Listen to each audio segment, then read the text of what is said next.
அன்பானவர்களே, இந்த நாளில் என் கர்த்தருடைய வார்த்தை இதோ உங்களுக்காக. ஆண்டுடைய வார்த்தை யோவான் 2ஆம் அதிகாரம் 1ஆம் வசனம் முதல் 11ஆம் வசனம் வரை உள்ள வசனத்தை நாம் வாசித்து பார்த்தார். அங்கே திராட்சரசம் குறைவுபடுகிறது. ஆண்டோடைய தாய், இயேசுவின் தாய் ஆண்டோடத்தில் வந்து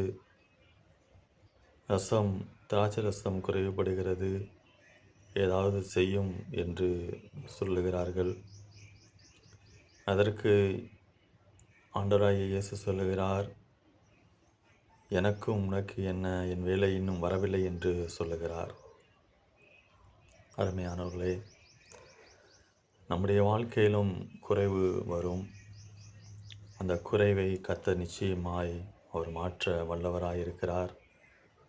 ஆனால் அதற்காண்டிய வேலை அவருக்கு இன்னும் வரவில்லை. நாம் அவரை நோக்கி பார்க்க வேண்டும். அவர் வேலை வரும்போது அந்த முந்தின குறைவை பார்க்கிலும் அது மகிமை நிறைந்ததாய், பூரணமாய், ஆசீர்வாதமாய், பிரமிக்கத்தக்கதாய் இருக்கும். ஏனென்றால் அவர் சொல்லுகிறார், அவர் கொடுத்த ரசம் முந்தின ரசத்தை பார்க்கிலும் அதிக ருசியுள்ள திராட்சை ரசமாய் மாறினது என்று நாம் வேதத்திலே வாசிக்கிறோம்.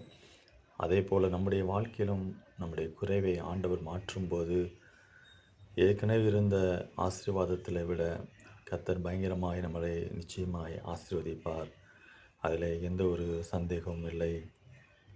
அதனால் இந்த நாளிலும் ஆண்டவர் இந்த வார்த்தையோடு உங்களை வழிநடத்தி செல்வாராக.